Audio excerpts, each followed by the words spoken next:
Okay.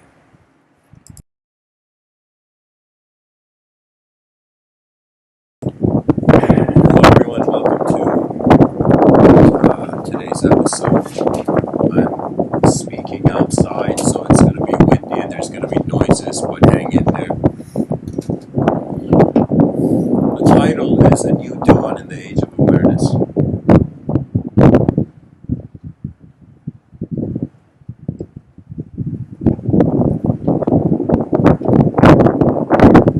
When we look at life,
okay,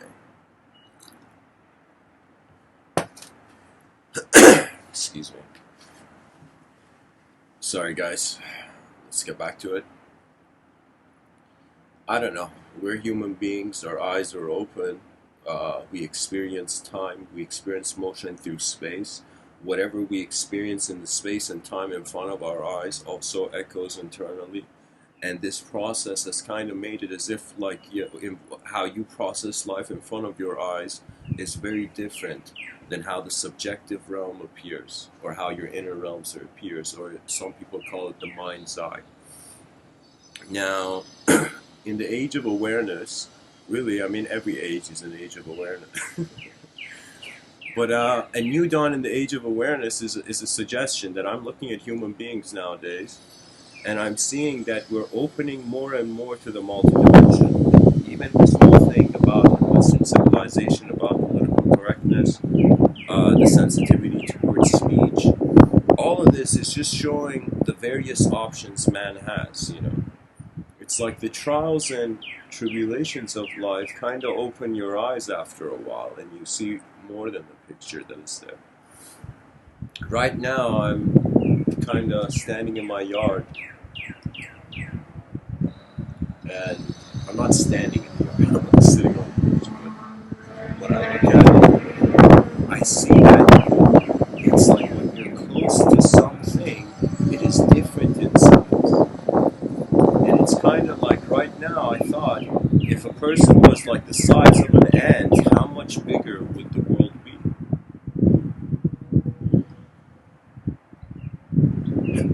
I feel the mind is the eyes of our eyes. It's what's really moving.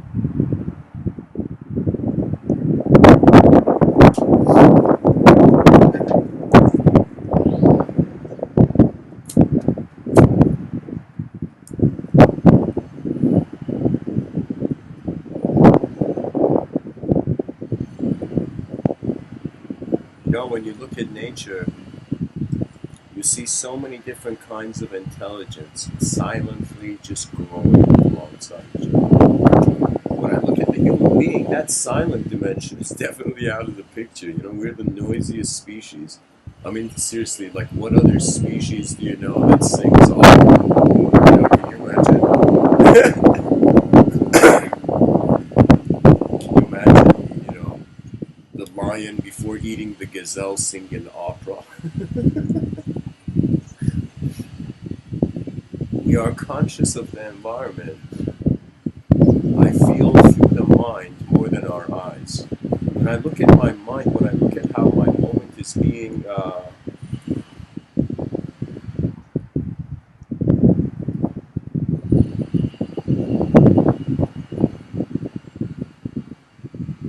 Awareness can't move. Awareness is just attention to movement.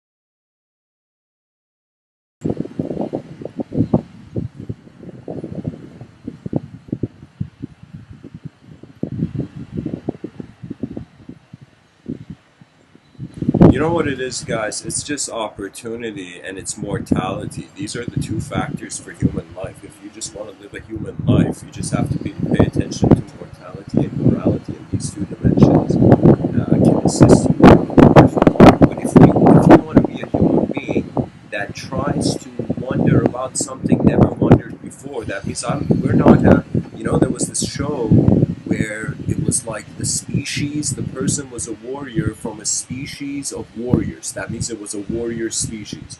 When I look at humanity, we're not a warrior species, we're an exploring species. Because we have the faculty of the mind, that means what we see is not the end of things. That means it's kind of hilarious. It's like, what's the purpose of movement? When you look at the purpose of life, a lot of it is through the movement, right? Physical movement, the movement of sound, and how the movement of sound leads to the movement of ideology, all of it is movement. So really, man can't ascribe a purpose to something that's just being here. You know? Somebody's like, what's the purpose of life? I don't know, man. I think the cosmos is dancing. I don't.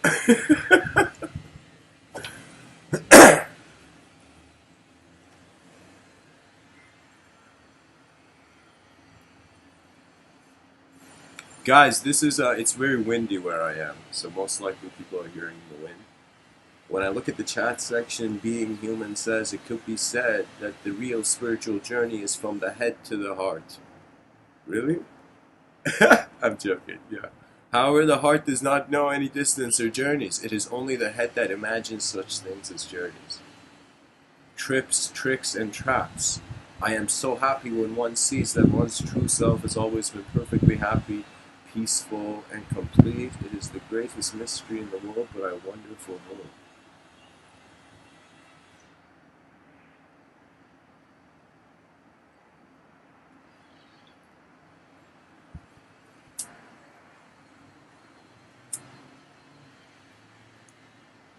So I don't know what to say, Being Human. I mean, this thing about the heart is crucial, but you gotta understand, mysticism has a dimension to it where I feel it goes beyond personhood. So if you're not comfortable beyond your personality, you can't really kind of wonder about the metaphysical. You see, it's two phases. It really has to do with the archetypes of fear.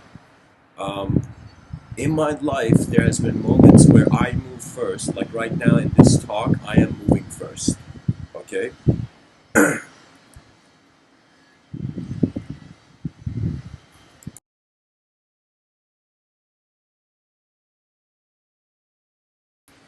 Because I am moving first, I kind of look at life as if, what's the effect?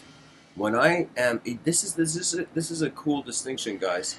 That when you move first in the moment, you are looking at life as if it's an effect. When you let life move first, you look at yourself as an effect. So really, it's about the nature of the attention and how much it is single pointed in its direction of being outer or inner. Like right now, I am looking at a tree, but what I'm thinking about and the sense of the tree's position and meaning I see have nothing to do with the tree. That means I find it fascinating that we have been in a world filled with objects and subjects, yet the object and the subject never have had anything to do with one another. What I mean by that is that right now, ask yourself, where are you?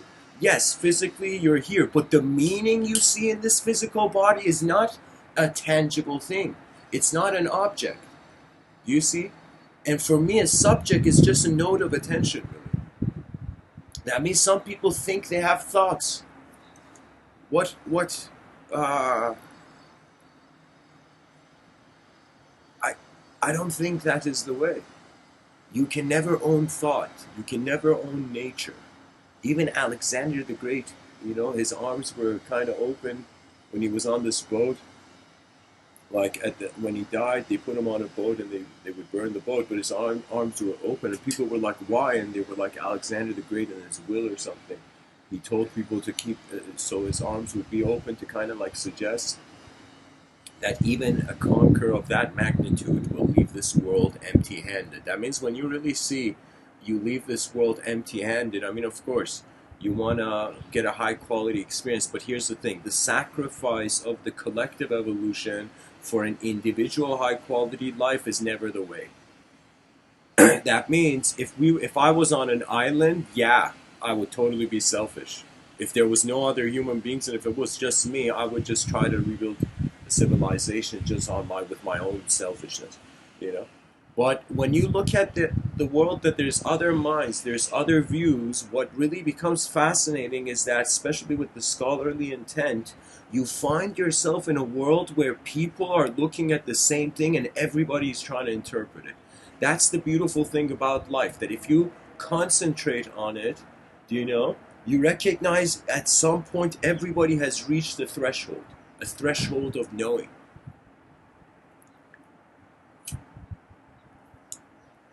You know what it is? It's like we're a bunch of leaves trying to philosophize, where the roots are. And some people are like, yo, man, we're leaves connected to the tree, the roots are connected to us. Some people are like, no, I need empirical evidence. We need to see the roots and the soil first. And so that's the thing. Nature has to have a hidden dimension, or you would not experience time change. I think that's the big thing. I mean, really, when I look at a tree, guys, I'm like, why did a broccoli grow so big? When I look at a tree, guys, I notice that the sky is behind it. I notice that from one seed there has come giant branches, and I think that's the value of our lifetime. That we are not just a drop waiting for evaporation, that we can contribute, that civilization can move in rivers towards an inconceivable ocean of immensity. I look at reality, and I notice that the real is just being. Anytime my attention comes to how things are being, usually that's where reality starts. It's only when I do things where that reality changes. So I feel it's kind of like we're being something 24/7, but we experience this being in different conditions. And for example, in the conscious waking state, as I'm speaking to you right now, my subjective selfhood is just there. It's in the space. It's as if I am a concept that is living in a field of context. Okay? So for me, my mind is the context to how I'm an individual. And the most immediate thing I realize is the inseparability of the mind with the moment.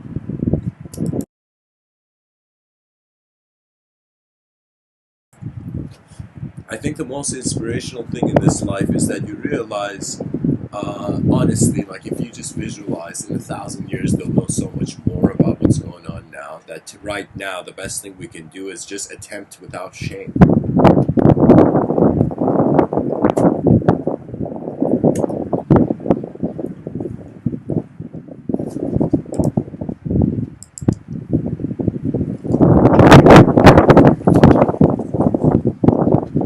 You see, if you notice something about mysticism, guys, do you know it's not for a person? Do you know enlightenment is not for a person? I have a sort of opinion like this. That means the person who I think attains that experience, they are no longer their will.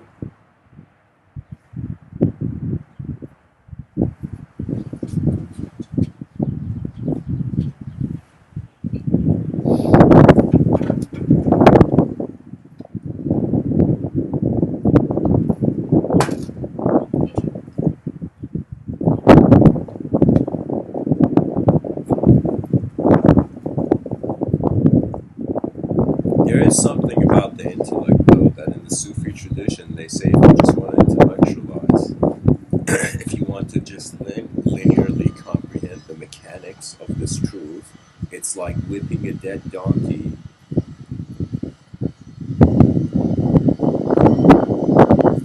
Guys, how loud is the wind?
Okay, guys, I literally did a right angle turn.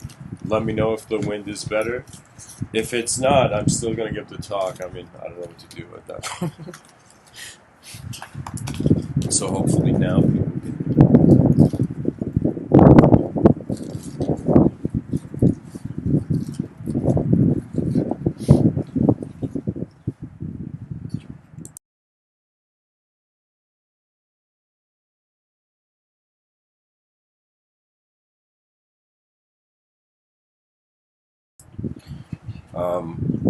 Okay, can someone let me know if it's better?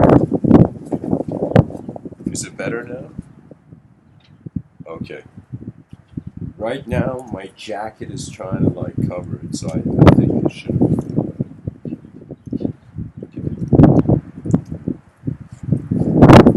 Guys, it's my jacket is a saving stuff.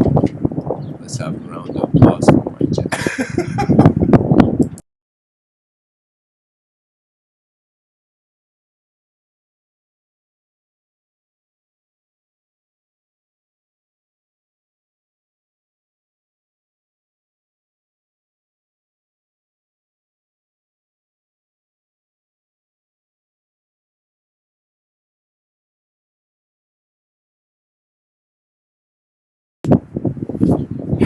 Okay,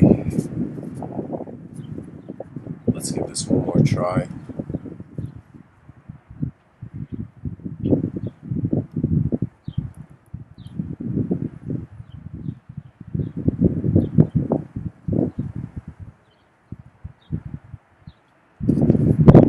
Yeah, I think it's you can't. I think the audience can't hear it. Let's try a 180 angle. Guys, I have never sat this many times. This many times. Okay. It has to be better now. If not, then I don't know. May the force be with us.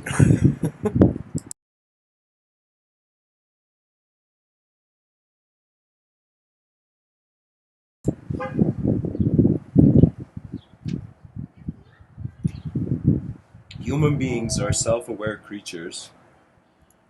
What does that mean? That means the self is like the center of our vision. When I wonder how I know things, how I comprehend things, it kind of relates to how I have held myself in the moment.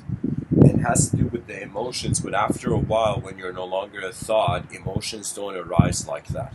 You know, I feel that human beings are creatures that were crafted between two dimensions. I feel our mind is like the sky, it's a field, it's endless. And the body is, in some sense, kind of like made of earth. It is particles in motion. So here's the big question. if free will is an illusion, which certain neurologists are saying. And it's kind of, you know, you can see their viewpoint easily in the sense that if there was no human, if there was no evolution of a body, there wouldn't even be free will. So free will is like a phase. It's a phase of evolution, it seems. And so what does that mean? That means what are the ways that the will can move?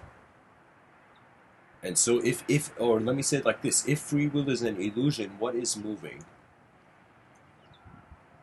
When I look at everything in nature, everything has a design. Like right now, I'm not looking at nothing. So I would say the first mystery would be, why nothing? Why am I not seeing nothing? Why am I seeing something instead of nothing? So that appears as the first mystery. Why is there stuff here? Then the second mystery is, why is the stuff designed? Why does it have a design? Why does it have a shape? Why does a universe exist? Why should a universe exist? Why should the sun? Do you see, after some point, you even come to the questioning of the design of phenomenology. Now, I feel that in my reality, I pretty much felt like, all right, let's assume the world is a simulation. What are all the ways you can get out of it? Or what are all the ways that you're in it? I don't know, it's kind of strange. Because there's the element of time, everything is a simulation because everything changes into something else. So technically, your past is a simulation. Yeah, your past is a simulation. The remembrance of the past, I feel it's a simulation. So what does that mean? That means we are travelers. We are dynamic. So we have to acknowledge. We should stop thinking of the human being as a static picture, and that's going to revolutionize our educational system, all academia in all fields. Because the point is that people didn't understand the value of art. You know, they thought art was just the odd, the uncommon. Art was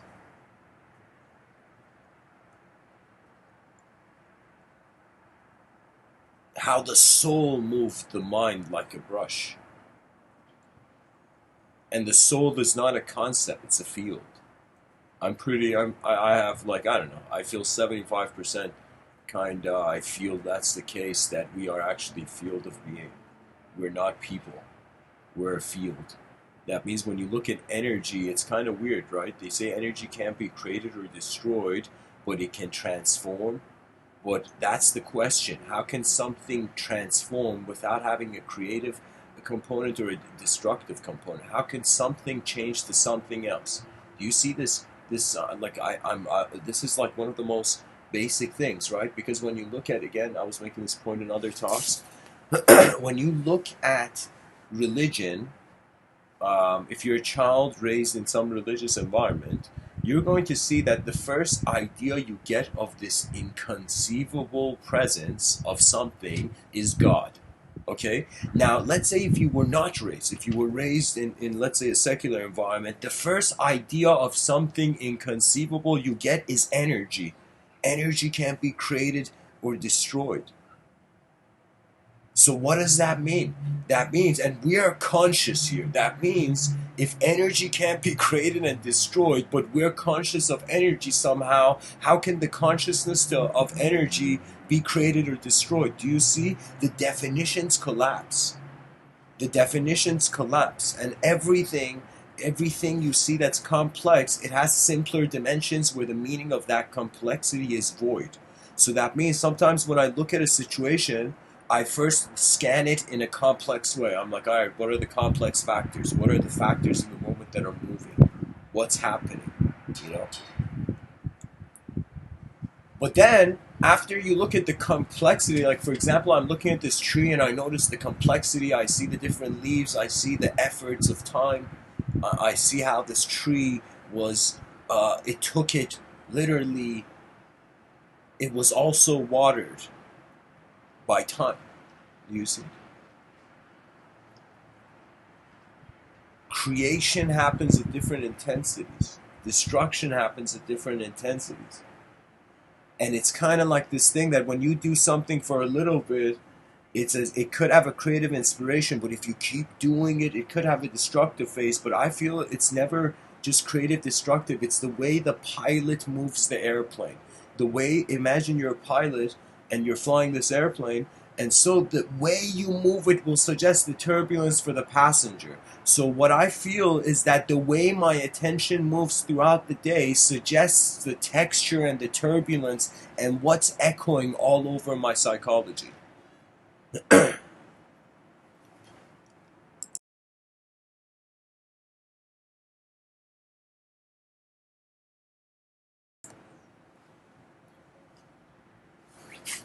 There's this quote from Rabindranath Tagore that says something like, if I remember it correctly, it's like faith is the bird that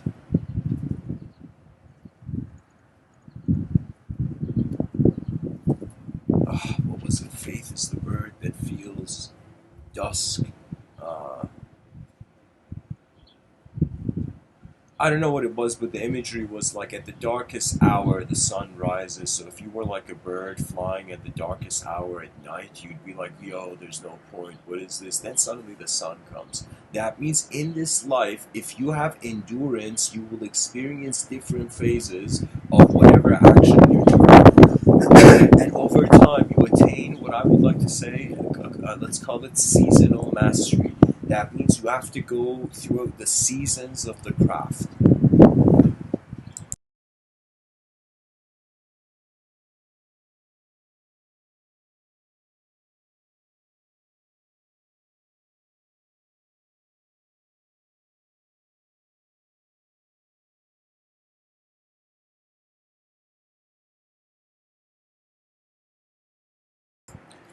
Some can say skill is just repetitive exposure.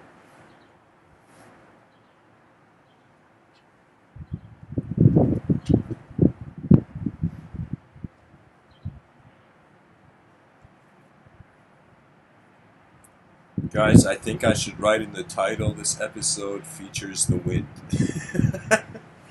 The wind is giving its sermon, guys. This is a rare moment.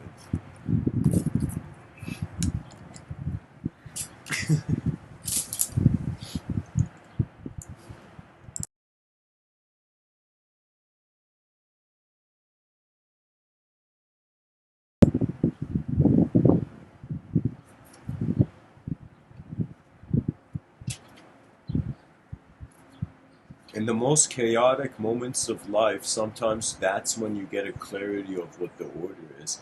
I think failure is never failure. I think failure is just the feedback that shows you what the success is like. I think failure is the first invitation into a success. That means there is something in life that seems to be the test of will, the test of attention and alertness. There was a scene in Gladiator, I don't know how many people noticed in the film Gladiator, where where Maximus is by this river and he's alone. And it's like the sunny day and he's looking at this. It's not a sunny day, but you know what? Or maybe, I think it was a sunny day. Whatever. Like, he's there, he's looking at this, he's there just by nature, kind of praying or something. And then this bird comes and lands on this branch, and Maximus notices it and just smiles. And it was as if kind of like similar in Star Wars, it was like the Force. It was like as if this human being noticed nature's will.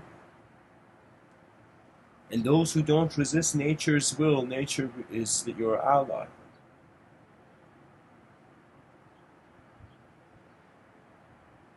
You know what I think most people, the way they're living, is that they are, they feel they are the god of themselves.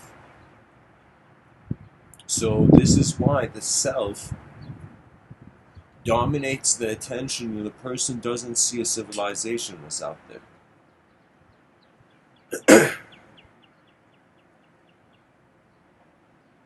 It is really a strange situation, you know.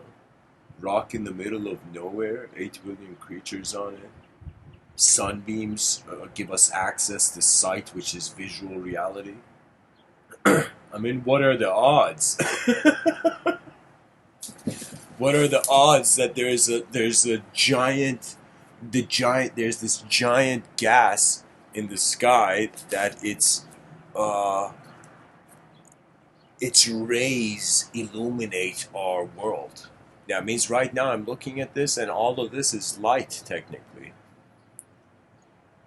That means probably in history somebody definitely made a religion of light, you know? I mean, of course, Egyptians were sun worshippers, so I mean, that would fall into it, but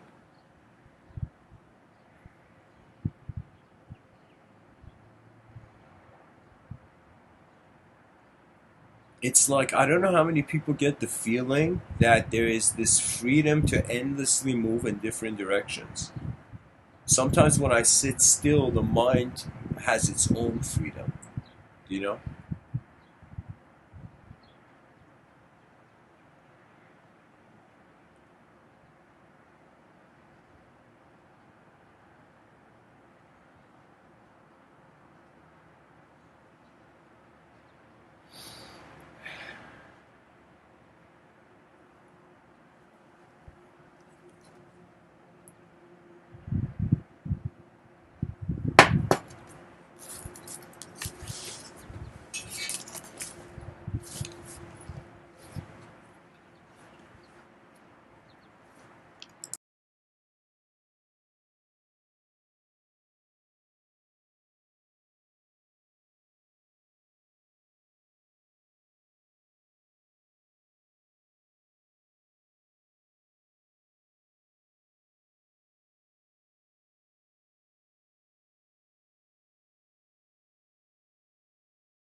Alright, let's see.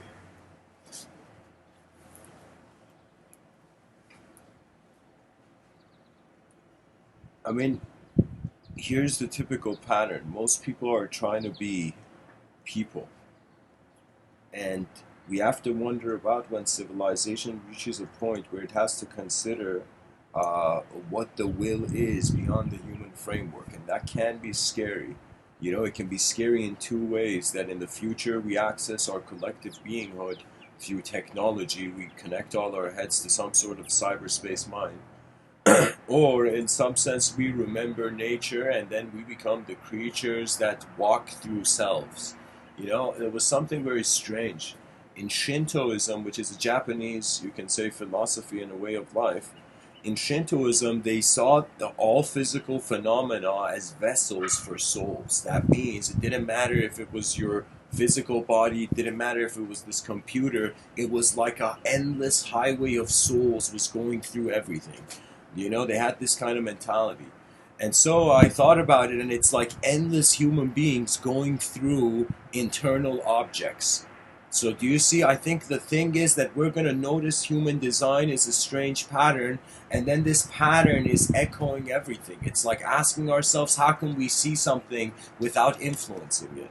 You know, it's like when the light enters your eyes, it's light plus you. It's not just what the message the light carries, you know. So as far as I'm concerned, reality is a co-creation between an unknown viewer and a known phenomena.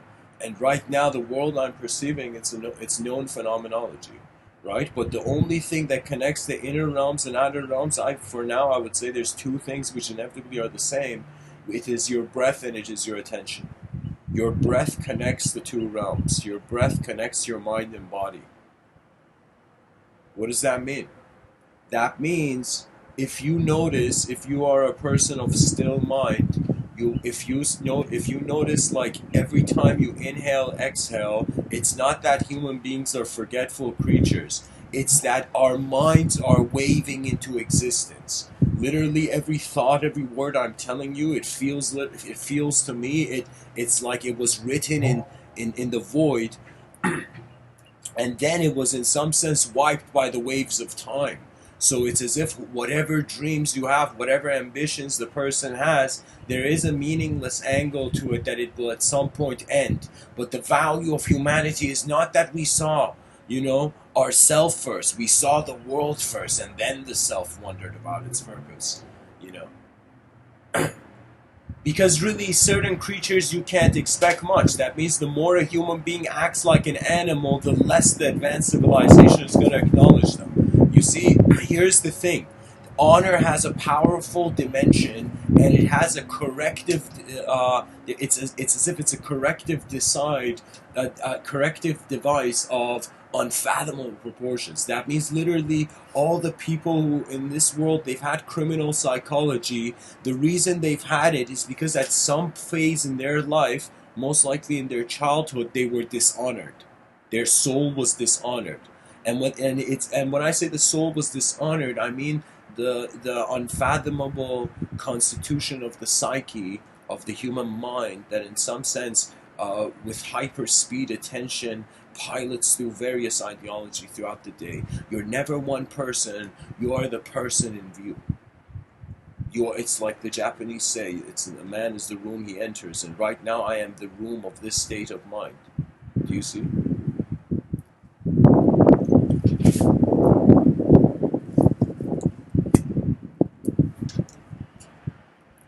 One thing is for certain, that if we were to evolve, I mean, realistically, would the next, like, here's the thing, we were just objects. I consider 4 phases to evolution, guys. Maybe I should share this. Think of the view of self and world. Think of as if any time you've seen a person, whenever they have looked at life, it's been a world and a self. The game of being a self and the game of seeing what the world is. That's what we're all here to play. That means you can play many games in this life, but if you want to play the game of life, you appear as a self in a world, and that is the given. That is the starting position. And believe it or not, that's not the early starting position, but that's the position you usually are in. And it's as if children are born and they are raised in society and they are raised by their families, then society raises them, then eventually they have to reach a point where you raise society. And that's what's missing. That's what's missing.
Sorry guys, got a bit emotional there. Had to wipe moisture off my face.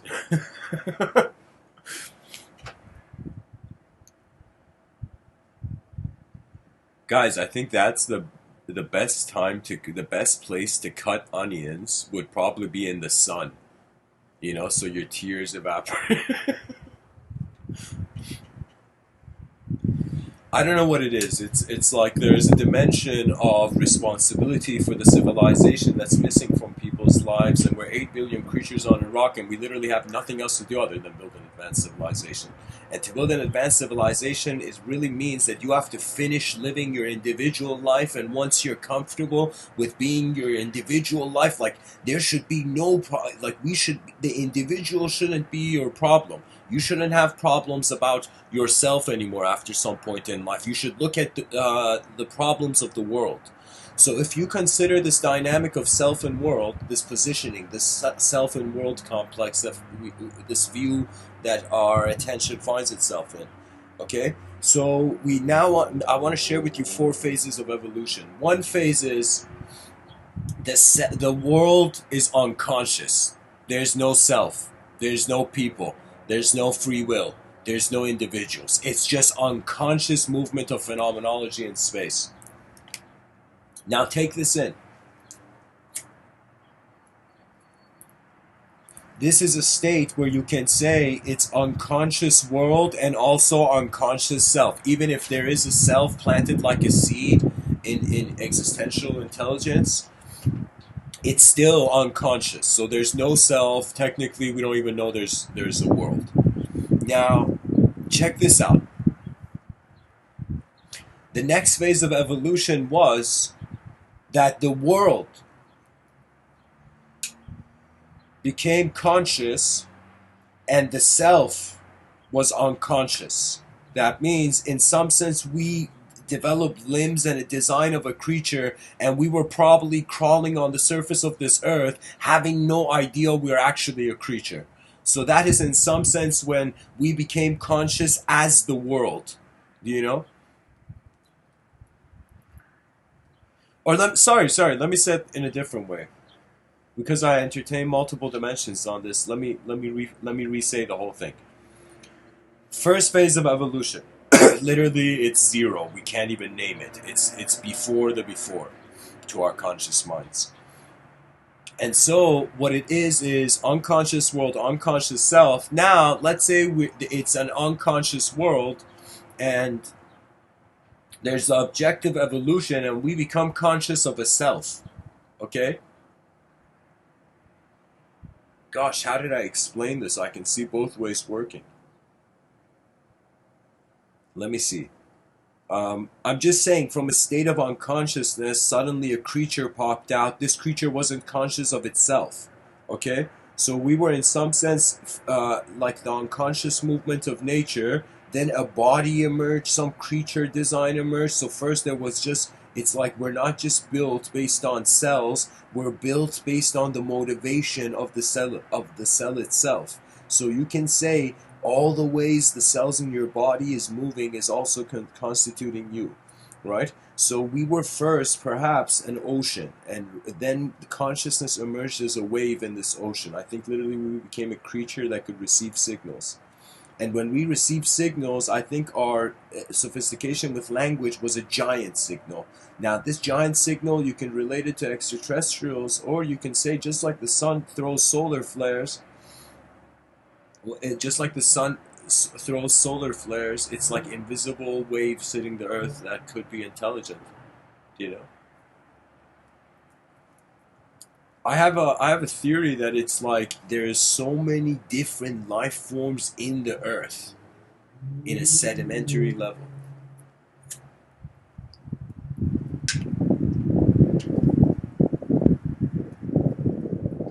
You know, and we separate the intelligence of the particle. We say, in some sense, something is causing the particle to move. But we don't think the particle moves on its own. Right? And that's the ignorance of man, that we think we only have free will. We think it's only us.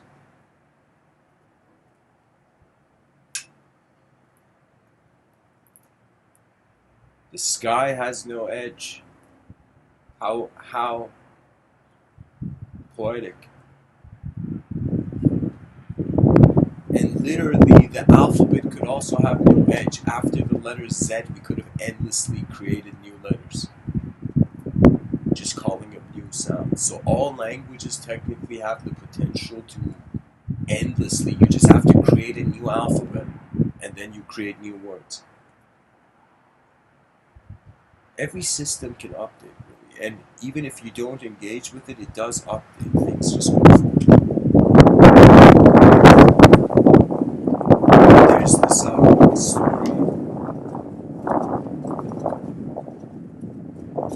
this thief.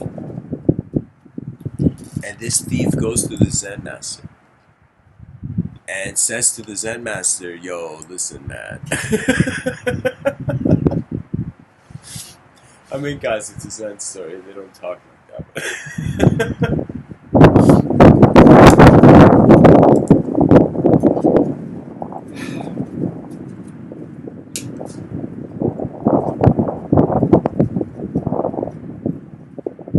There's a thief, he goes to the Zen monk, the Zen master. He says, Zen master, listen, everywhere I've gone, people tell me I gotta change. I don't want to change, but here, you make me stop doing this. I know it's not nice or whatever. And the Zen master says, I'm not gonna tell you to change. And then the guy's like, you're not? And the guy's like, no. And it's just the silent moment, you know? And then the Zen master says, I'm going to tell you one thing though. The next time you go steal whatever, you just have to put it down, put the object down, and just stare at it for a while. And then you know. And the guy's like, that's it? That's all I got to do? You know?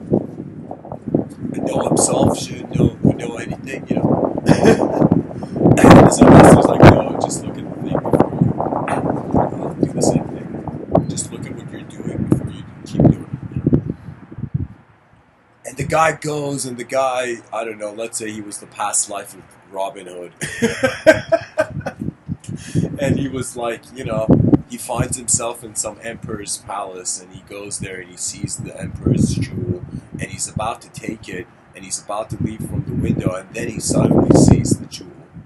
And he just puts it down, and he looks at it, and he looks at this jewel, he looks at this next level diamond, and he's like, this, you know, even beyond Mission Impossible level of diamond, yeah.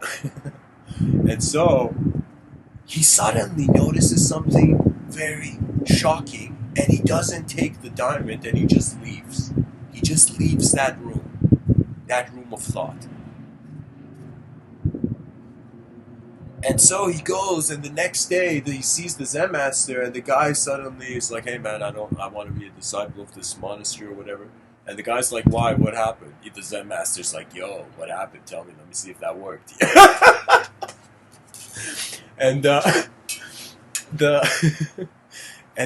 thief tells the Zen master that moment when I put the diamond down and I looked at it, I realized I had never considered this is just stone.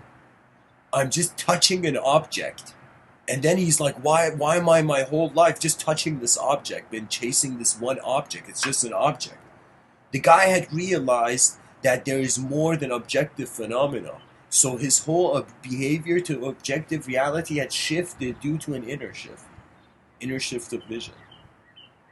The mind is sight, is it not? This is why you can't touch it. You're just being it. You can't touch sight. You can just be it. How fascinating. The mind is like the ears. It's just receiving. But at the same time, it can also speak.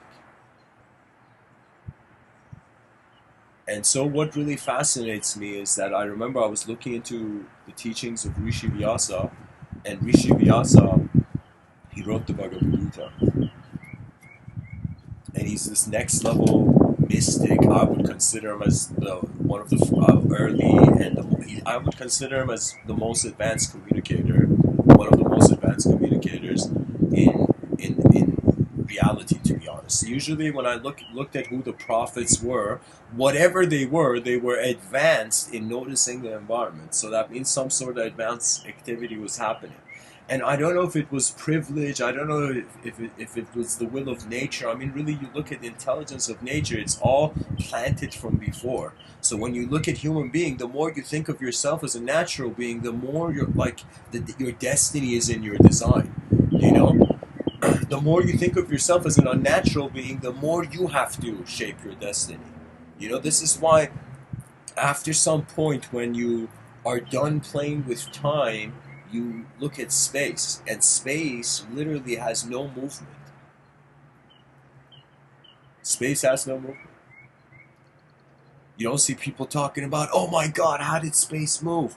Space is space. It is an opportunity, poetically.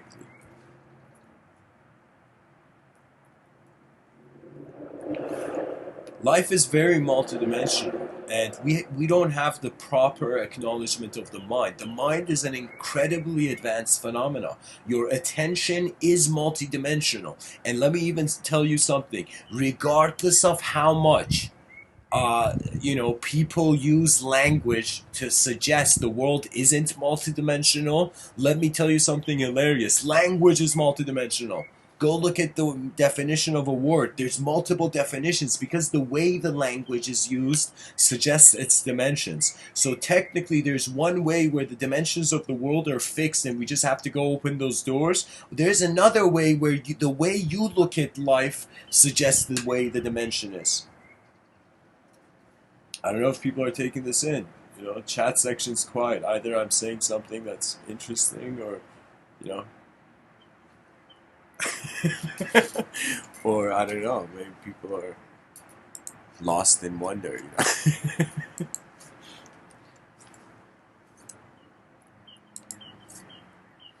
I don't know, guys. We're alive once. Every day happens once. We got to make an attempt towards something. I feel as much as we can make physical stuff progress, we can also make the inner reality progress. I feel everybody is, whether indirectly or directly, whether consciously or unconsciously, contributing to some sort of way the civilization is manifesting. What does that mean? That means we're going to start designing societies like brains. Literally, imagine. Imagine it's no longer a system with a certain politics to it, with a sort of follower-leader dynamic. How long are we going to play that game? You know, I feel we've played that game too much. I think what's going to happen is that we have to design a system where it is conscious of itself and it has endless feedback. Because, I mean, think about it. Let's say you're an entrepreneur and you start your business. The survival of your business in the market has to do with how much information you have of how the environment is moving, you know?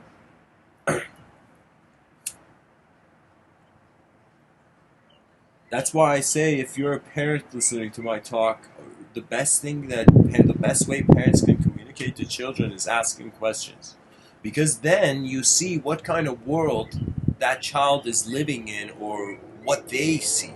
You know, most people.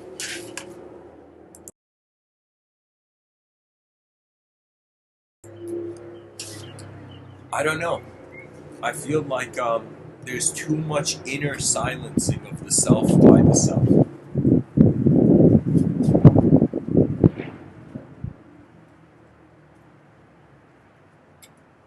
Somebody once said the definition of harmony is balance in chaos. That means suddenly in this whole chaotic movement of meaninglessness,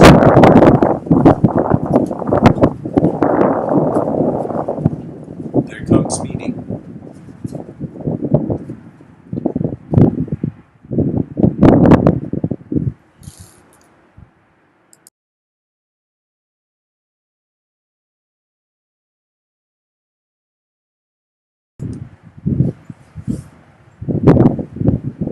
The guy realizes that the mind is moving. And let's say it like this. First there's an unconscious world. Then there's an unconscious self. Then there is a conscious world. Then there is a conscious self. Then there is being conscious of the witness, of the object and the subject simultaneously. And once you abide by that for a while, you will tap into what I would say is the anima mundi. I was speaking about it earlier today. You don't believe it, but without trust, the world can't move forth. And trust is the core thing. If you are to master something, master what trust is. Because I can tell you that so many times it feels like attention is moving, but attention doesn't feel like an object.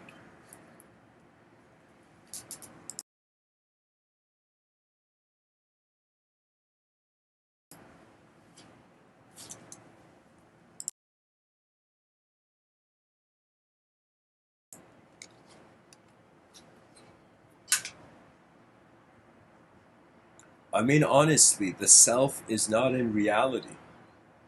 That means if somebody says, "Who are you?" and whatever answer you give them, that answer is not an object.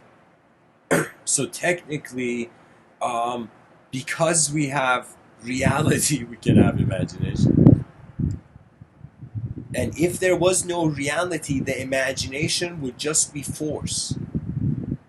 Because so many people fear chaos, if only knew how much of your psychology is based on chaos. People fear order. If you only knew how much of your psychology is based on order. If you only knew how many patterns your eyes have witnessed, you know? When you learn to be an observer of yourself, then you become also simultaneously, you access also being an observer of the world. When you are an observer of the world, you're not an ideological self. When you're the observer of a self, you are. You see, your attention is where the moment is happening, isn't it? That means we breathe.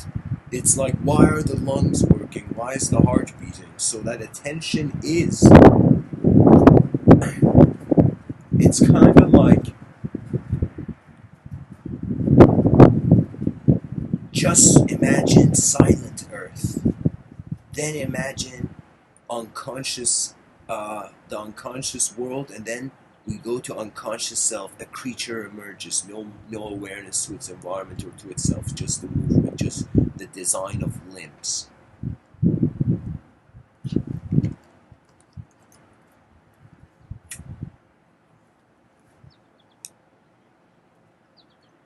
Then, from the unconscious self, we became aware of the world. The creature started hunting, eating, being a savage animal that hunts. So then the ecosystem became our mind. The ecosystem is our teacher. Before we were born, before we were conscious, the ecosystem was raising us. So technically, we became conscious of the world. We became conscious of ourselves. The world, so in some sense the creature emerged, then the creature looked in some pond or some reflection or looked at its own shadow and became aware of a self. That's when the conscious self began. That's what I call the subjective evolution, which they don't teach in schools. Nobody's talking about how the mind is just here. You know, it's like we're so preoccupied with its contents, not realizing our eyes may be beyond our definitions, beyond our language. And now this is where we are going to. Check this out. Conscious self. So suddenly this creature became aware. Now this creature is becoming aware of its inseparability with self and world. And once you do this, you transition from the simulation of this dimension. Whatever the mystics were saying, that's the algorithm. The conscious world, the era of the conscious world, the era where enough individuals just running around on a sphere. An advanced civilization shall rise into our skies. You fear the future, you will never see it. Anything you fear, you run away from it. Only if you imagine something in front of you, the most chaotic thing, and you look at the chaos as if the chaos is the fool. And then the chaos breaks down. It's the nature. There was this weird scene. I mean, there's somebody in the chat section in one of these talks suggested to me to go see Vinland Saga, which is this Japanese comic book series by, I don't know who the person is, but it's been this Japanese comic book series that's turned into this animated thing, this animated show, Japanese show. And so I just Googled, like, best moments on YouTube of the show, okay? And so I was seeing it, and there was one scene where it was literally, the guy called it, I don't even remember, the guy's name started with the letter C. It was this kind of like feminine looking man, which a prince of like this feminine looking prince king, okay? And then there was this psychotic warrior running, and the title of this video was like, this guy's awakening. This character's awakening in Vinland Saga. And so I just see this scene where this barbarian guy who's gone berserk. Literally, the guy, when a human being is in chaos too much, they can go berserk. Okay, berserk doesn't mean insane. It means temporary insanity. That means if the person had better resources, they would be totally sane. You know? If life wasn't heavy for them, they could definitely lift it, lift their weight. You know, they carry their weight. So that's the thing. And in this Vinland Saga scene, this crazy guy is about to kill this prince, and this prince wakes up and he's going on with this monologue, like how messed up the nature of the world is, and everybody's doing the same thing, just killing, killing, killing, killing. And then that scene when the berserk guy's in front of the prince about to kill the prince, this prince guy just, I don't know, it's just how the comic book was designed, like touches the face of this insane berserk animalistic warrior. And then for a couple seconds, the warrior comes down and becomes a normal person. And that was the scene. Like, that was the whole, that's what I saw on YouTube. You know?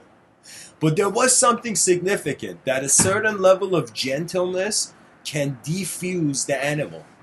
And that gentleness, whether it's physical resourcefulness or emotional resourcefulness, I mean, human beings, everybody, like, you know what it is? It's like we gotta play it safe as a civilization and say everybody has the potential for chaos and order, but we shouldn't define people as good or bad. Because, like, honestly, when someone's washing their face in the morning, are they evil? Are they good? We do so many actions that good and evil has nothing to do with it. It is only when something hurts the collective intention that we suddenly have, we require law. And law is very crucial because language, it's the linguistic simulation. And this really will help psychology advance, just to acknowledge that we are appearing not just as creatures of matter, but as creatures of language.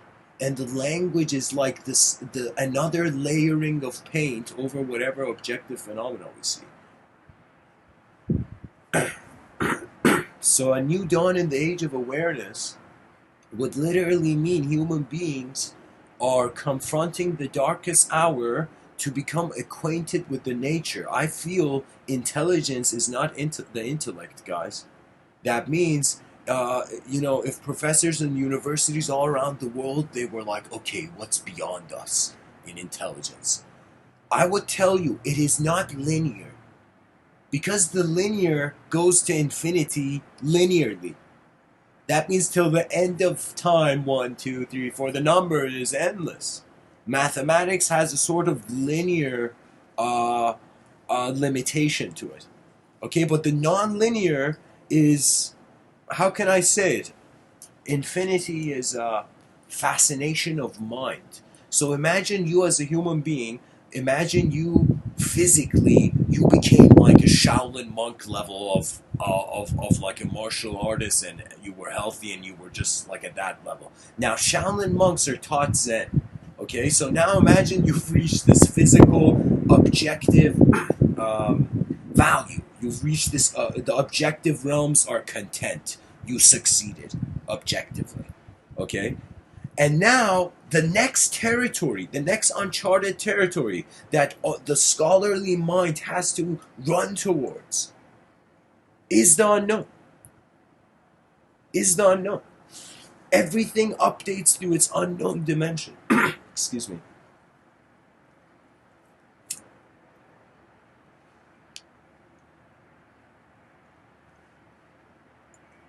They asked the shaman, why do you put like a rock, a leaf, a feather, a bone in a bowl and throw all this stuff on a table and then get some sort of mystical vision reading from it? Like, how are you doing this? Right? And the shaman was that it's as if you do something random to see how your inner realms orchestrated. That means it's like if we were to take truly a scientific approach to the mind, that would mean we would have to test the mind. And we can say any moment that a person is alive, their mind is in motion. So if you just study your mind, you're endlessly learning from its testing results. That means you are research for yourself. And Mr. Within is saying research your mind, but you have to experientially do it by comprehending in some sense how much every word has arose from the silence. Every movement returns to stillness. These are dualities, guys. Imagine every word in the dictionary is just a different color. Does color define reality? Can someone tell me this? Can I say that this world is just color when I have way more senses than color? Can I say this world is something that doesn't change? Can I say this world is endlessly changing? Do you see the mind is trying to move? I feel our minds, we haven't realized it, but our minds, once we realize what nature has bestowed us, the hidden gifts of nature that our DNA holds. And when I say DNA, I mean, think about it. Imagine every person's DNA, every person is like a unique instrument being born. So you shouldn't look to follow something. I don't know what people are doing in the world following.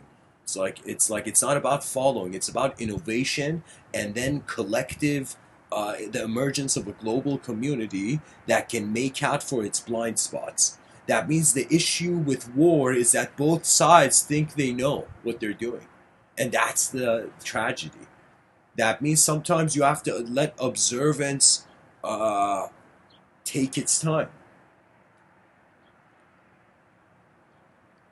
I really feel higher intelligence is rhythmic and it's not conceptual, and it is the experience moving phenomenology like the pen in the hand of an author that has realized they can write anything. That's there of advanced communication. And so I think I may be the first person in history attempting to, in a very strange format, say you have one lifetime in this format. So look at where the form is at.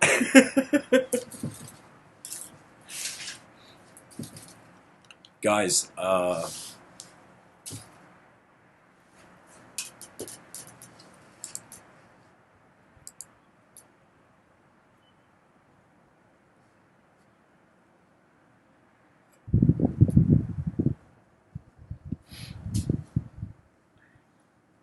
okay, there's two people listening right now. Nice.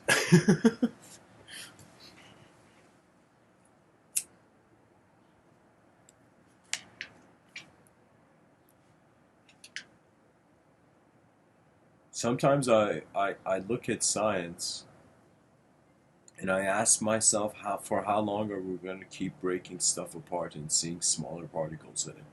What if there's what if endlessly we can break particles and see smaller particles, and even in that see smaller particles? What if it's just the mind that is echoing its own truth? I mean, there's this thing that they say, how does the donkey that has a stick connected to its back, and let's say there's a rope connected to that stick, and the rope on the other angle, on the other side of it, there's a carrot connected to it, imagine. So this donkey is literally walking with this kind of stick connected to its back with this carrot in front of it, and it keeps running towards the carrot, but it can never reach it. The system is designed in a strange way, okay, for the donkey. The donkey's like, what is this? I've been running for my paradise for eons. Why can't I get to it? You know?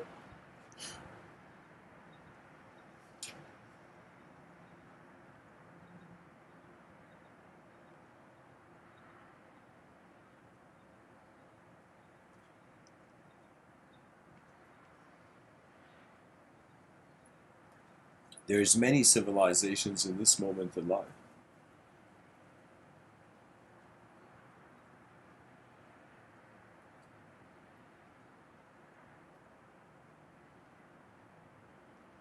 There's a saying in the Diamond Sutra. It says, keep your mind alive and free without abiding in anywhere or anything.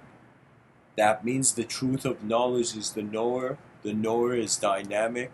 Every belief, every idea, every language is literally hollow like an object until the knower arrives. Until the candle is lit in the room, everything is darkness. You know? And for me, all colors are beautiful, guys. You know? All colors have their incredible contrast. You know? Right now, I'm looking at red leaves and green leaves. And I'm like, it's similar to like two different types of human beings. It's as if that tree has a red personality, that tree has a green personality.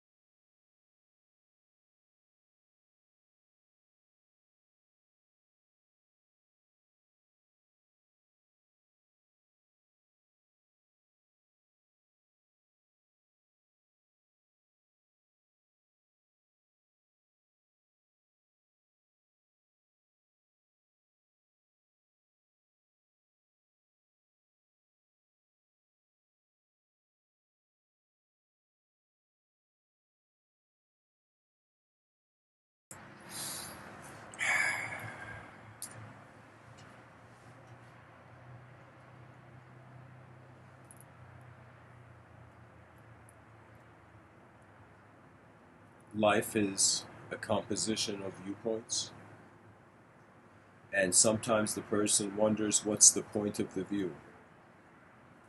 And only with intention. I feel a person can receive orders and commands from outside their world. For example, for me, when people are around me, I I don't know what it is, but if somebody tells me, "Does anybody give you orders?" If somebody told me this, I would say yeah, and people would say who, and I would say the future generations, the world they will be in that my mind has attempted to fathom is what really made me rage. Because you know what it is? It's like a bunch of human beings looking at a ship sinking and they're just watching it sink. And it's like, what can you do? You start shouting while at the same time trying to block the with a bucket in your hand.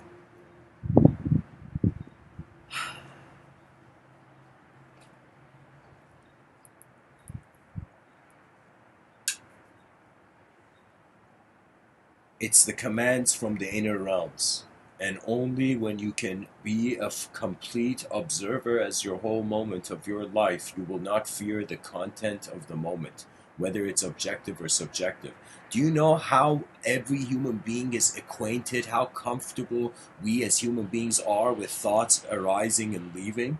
Do you know how comfortable we are? Do you think we're gonna have fear when we as pass away as human beings? I think the fear, of course, is an intensity of an elemental dissolution and pain, as Guru Padmasambhava spoke about, you know.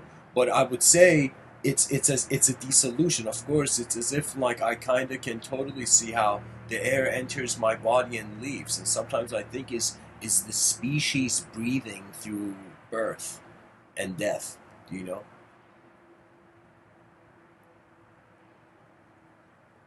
It's like the breath of species is how various world leaders have come and lived and then they have gone. And really, the world leader was left to the world that they could see. We have to advocate multidimensionality.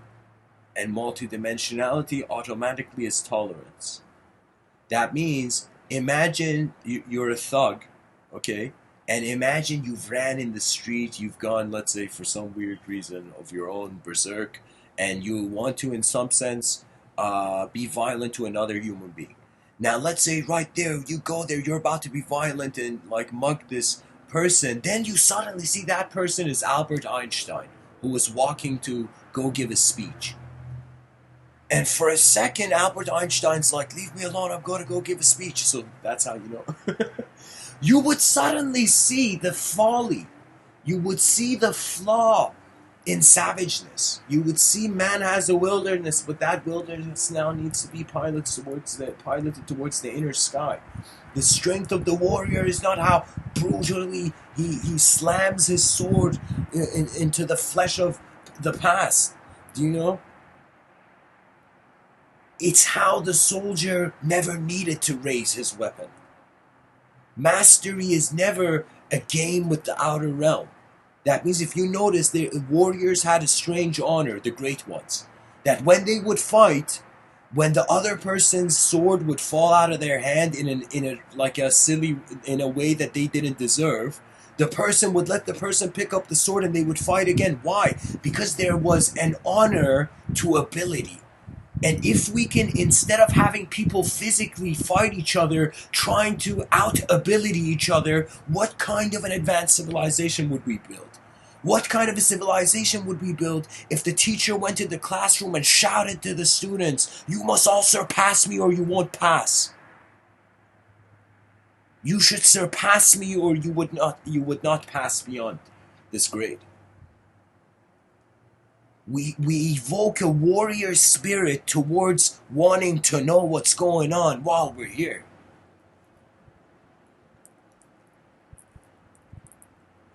What greater honor can one hear in the symphony of the cosmos?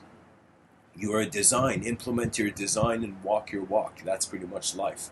The Buddha has a kind of very badass way of looking at it. He says in life, it's a solo journey, really. You're born alone and you die alone. Like literally, it's like that, you know? It's just that when you're born, you don't have a personality and you're not conscious. And if you can't kind of step out of your personality before you die, you're going to have some sort of psychological impact. Okay?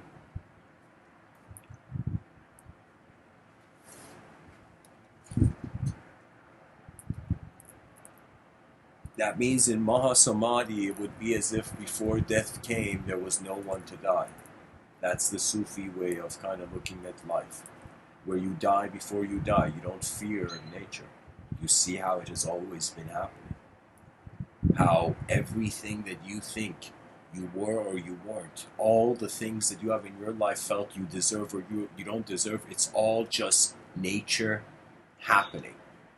And now, after 4 billion years, this rare opportunity of being conscious of it, and what are people doing? What is the entertainment industry doing? Somebody please go whisper in the ear of the entertainment industry that the educational system is in some sense calling its name. Let me tell you why. Because we are moving towards a digital technology. An advanced civilization means an advanced member of that civilization has an advanced ability not just with their own inner realms, with their inner technologies, but with all outer technologies. Fear no technology. If you're sharp, you'll instantly penetrate the question. You know? That means it's like this life we have not, like everything in nature grows. Look at this tree. It was a seed. It has grown out in all dimensions. And human beings are thinking, oh, I failed. I can't succeed. Oh, I'm weak. Oh, I don't know what to do. It's everything. The law of nature is to advance. That's what nature is whispering.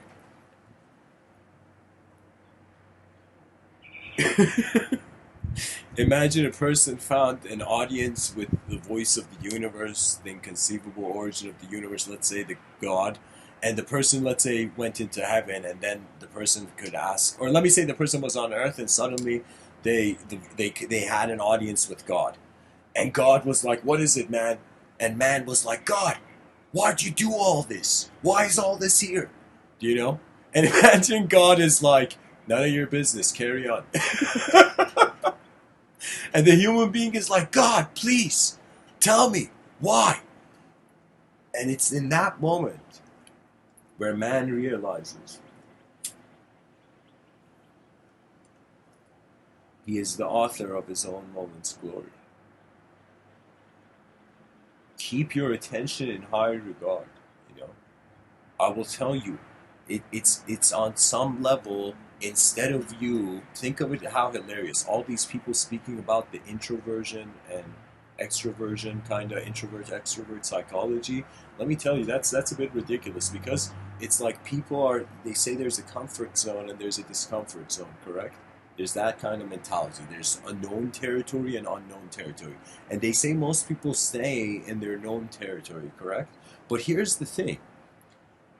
Instead of you thinking you have to leave the known territory, you can expand the kingdom, you know?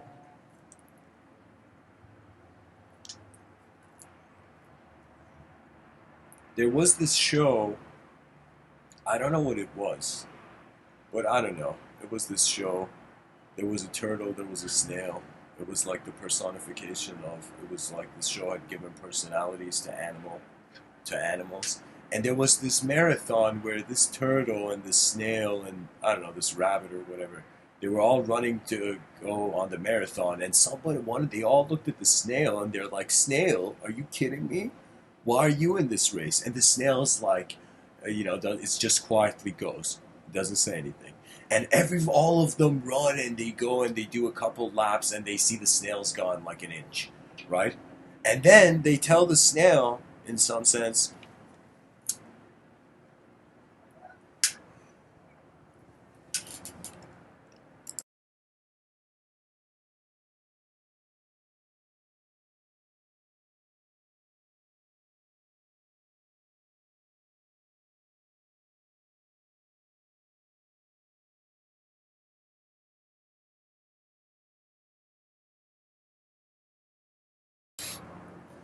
the snail says, "Guys, I'm not racing against you. I'm not trying to compete against anyone. I am trying to see how far I can go." And I think and that vision is inspiring. The thing is, the fact that we have videos on YouTube called inspirational videos. I mean, yes, I understand the title, but it's like if you were, you have it's being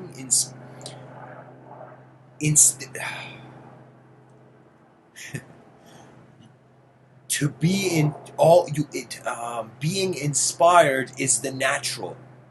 To not be inspired in a world so vast and unknown is odd. Do you know? That means for me, I don't feel normality is healthy.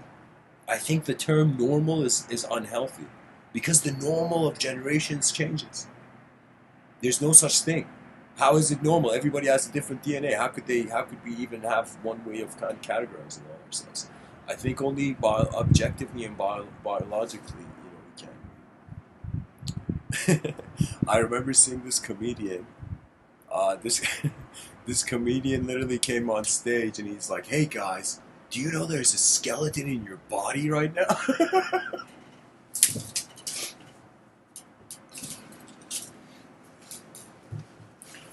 The surreal and the real are connected. That is how the engines of art move. Albert Camus called it absurdity. The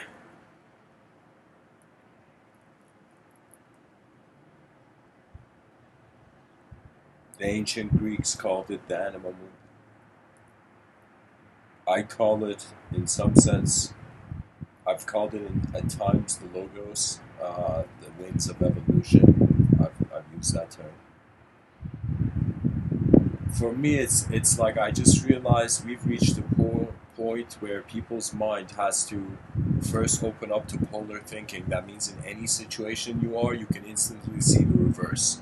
Like right now, I see an empty chair, I can see myself sitting in it. I look at that tree, I see it's empty, I could see myself sitting in it, standing on it. So what is the point of that? The point of that is every moment gives you access to its reverse. So just your own style of just being attentive to phenomenology is your greatest teacher. It's like, here's the thing. Let's say somebody says, "Oh, there's a great teacher." It's like it's like who's the student? That means how can you be a student on some level in this life? How? It's like what shape does the student have? It's a moment of phenomenon where just awareness is present. We're like candles that are moving in the darkness of this world. And people are like, "What's the meaning of life?" Well, it's the amount of light you're shining into the world, how much you're looking at it, where the meaning can be there. So we are strangely, I don't know if this is the proper term, superimposing or hyperimposing. We're hyperimposing a second world in the objective world and identifying with that second world of subjectivity, again, the linguistic simulation. So the dawn in the age of awareness is to start becoming an observer of language. That means someone can come and tell you anything, but you observe. You observe how all their words can just be sound. How a person, perhaps maybe they don't have their eyes, because you got to understand, sometimes violence or cruelty, usually it's the symptoms of a cornered animal, you know? That means that an animal that's not hungry, like maybe there, you know how many potentially gazelles that have been around lions, and let's say the lions ate food, the lion is not hungry, and so the lion just walks past the gazelle, you know? And the gazelle's like, what? This lion didn't attack me, how is this? You know, and the gazelle realizes, okay, maybe there's certain hours we should run. So I'm saying nature is, I don't know, it's if it has a psychology, it can become cruel, but it can also be very excellent. If it doesn't have a psychology, it can't be cruel because it has to be in the will of the environment, in some sense, in accordance to how your free will is also nature's will, is it not? Like, really, this is the hard thing. Do we categorize human intelligence as natural or unnatural? That means free will, it seems a bit unnatural because our species has it in a way that no other species does. Okay? So free will is an odd feeling on its own. The fact that you can move, the fact that you can do things, the fact that you can say things, right? So the study of the free will and the study of really uh, not only where the free will is or who the free will is or what it is, it's just like it's an opportunity, it's potential. The free will is first an observance of potential, then a sort of,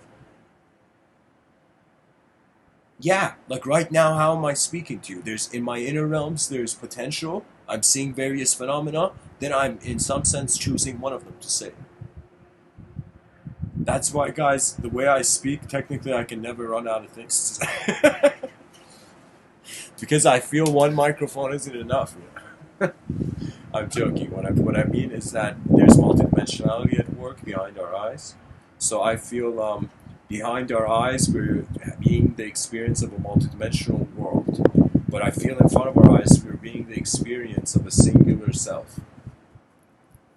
And this is a mystery, everybody can explore it. Right now, as we keep moving beyond the mind, we will reach the language threshold. When we reach the language threshold, that's when we even become observers of the communicator. That means we will have no fear of the unknown. When we have no fear of the unknown, we will become the unknown. When we become the unknown, it's like a complete return. So the human physicality is literally just like a wave appears and returns to the ocean. You're technically energy that has arose, and due to a certain level of conscious capability to self-define through language who you are and what you are. But if you ask nature if there's death, nature's like, nah, it's just like waves rise and fall. So it's just technically we have rented our elemental existence, and we have to return it. You know, and it returns. You know, that's the cool thing about life. Whatever belief system you have, your eyes will move forward. If somebody says, "What's the meaning of life, Mr. Within?" Mr. Within will say, "Go forth." Those two words, and nothing more.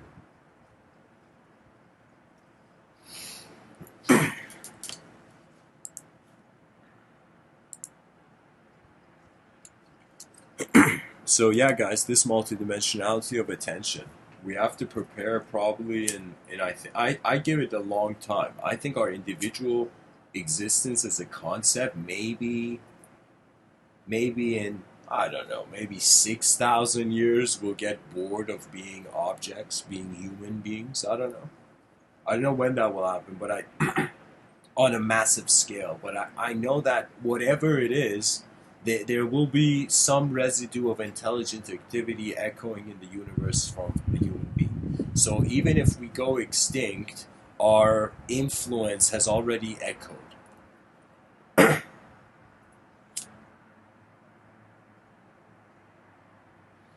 You know, I found it unique that light hits an object, then enters your eyes, and then I thought, what if light reflects off so many stuff in space, you know, and this light in some sense, gets imprints of everything it hits. So technically, when the light goes into your eyes, some sort of microcosmic fragment is entering the system, maybe. Maybe light is, in a strange way, endlessly evolving our intelligence. I mean, light is definitely a crucial factor. I mean, we can't even talk about existence without the light in the room. Your attention is where the secrets of cosmic awareness are, because it's where you're aware of the cosmos. Really. So, guys, that's the end of the talk. Thanks everyone for listening. I'm gonna open up for 10 minutes to Q&A. If anybody has a question, feel free to share and type it in the chat section, and I'll return to cyberspace to answer. Blessings.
Okay, everyone, thanks for listening. Have a good day. Much blessings and all.